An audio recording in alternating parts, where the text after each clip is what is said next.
भाग्यशाली पुरुष के 7 लक्षण। नंबर 1। राधे राधे दोस्तों, आपका हार्दिक स्वागत है। हर एक इंसान की शरीर की बनावट अलग अलग होती है। सामुद्रिक शास्त्र के अनुसार इंसानों के शरीर की बनावट और उसके शरीर पर मौजूद कुछ निशानों के आधार पर किसी भी पुरुष या फिर स्त्री के जीवन और उसके भाग्य के बारे में पता लगाया जा सकता है। शरीर के कुछ निशान व्यक्ति के जीवन में बन रहे कुछ दुर्लभ सहयोग के बारे में भी बताते हैं। आज हम आपको उन निशानों और शरीर के भागों के बारे में बताने जा रहे हैं। लेकिन उससे पहले अगर आप भी चाहते हैं कि राधा रानी की कृपा आप पर बनी रहे, तो वीडियो को एक लाइक करें और चैनल को सब्सक्राइब जरूर करें और कमेंट बॉक्स में राधे राधे जरूर लिखें। लोग अपने साथ साथ अपने परिवारजन और जीवन साथी के लिए बहुत ही भाग्यशाली होते हैं और इनकी वजह से इनका पूरा परिवार सुखी जीवन व्यतीत करता है। नंबर 1। इसके अलावा चौड़े माथे वाले पुरुषों को भाग्यशाली माना जाता है। ऐसा माना जाता है कि इन पुरुषों की सोचने और समझने की क्षमता अन्य लोगों से कई ज्यादा बेहतर होती है। चौड़ा माथा न केवल उनकी शुभ होने का प्रतीक है, बल्कि यह भी दर्शाता है कि वे दूरदर्शी, रचनात्मक और प्रभावशाली व्यक्तित्व के धनी होते हैं। नंबर 2। यदि किसी पुरुष के सीने या छाती पर बाल होते हैं, तो उसे भी बहुत ज्यादा भाग्यशाली माना जाता है। ऐसे पुरुषों को साहसी और शक्तिशाली व्यक्तित्व का धनी समझा जाता है। ये लोग अपने आत्मविश्वास से दूसरों को प्रेरित करते हैं।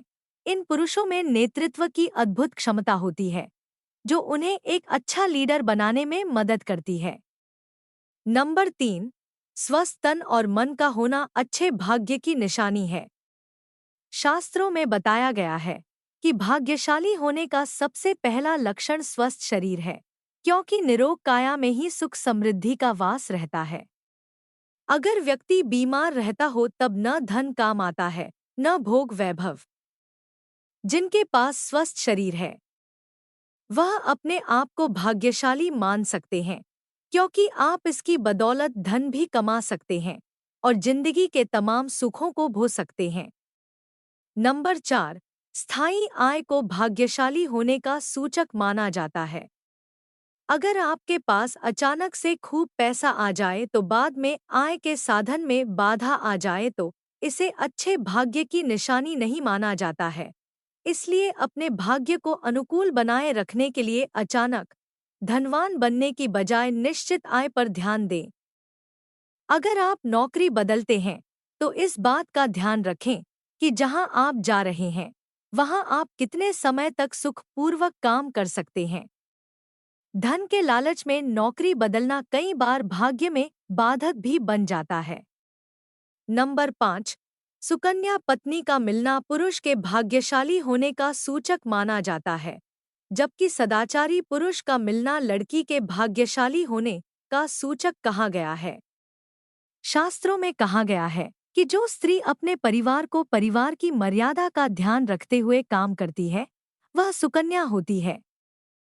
सुकन्या पत्नी जिस पुरुष को प्राप्त होती है, उनकी आय कम भले ही हो, उनके घर में बरकत और सुख शांति बनी रहती है।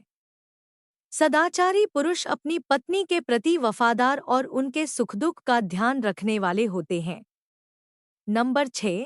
सद्गुणी संतान का पाना भी व्यक्ति के भाग्यशाली होने का संकेत है। शास्त्रों में कहा गया है कि जिस व्यक्ति के बच्चे संस्कारी, शिक्षित और माता पिता का आदर करने वाले होते हैं, उनकी वृद्धावस्था सुखमय हो जाती है। ऐसे व्यक्ति वृद्धावस्था में भाग्य का सुख पाते हैं और मृत्यु के बाद परलोक में सद्गति प्राप्त करते हैं।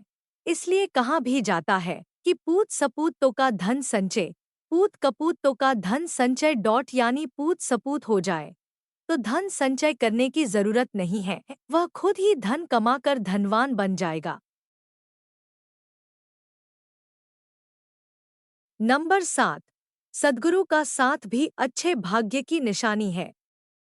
सद्गुरु का मतलब ऐसे व्यक्ति से है जिनसे आप कुछ ऐसा सीख सकें जिनसे जीवन में आपको कभी भी धन और जीवन की चुनौतियों का सामना करने में परेशानी नहीं आए, जो आपको ऐसा ज्ञान दे सकें जिससे आप कभी भी कहीं भी धन और मान सम्मान प्राप्त कर सकते हैं।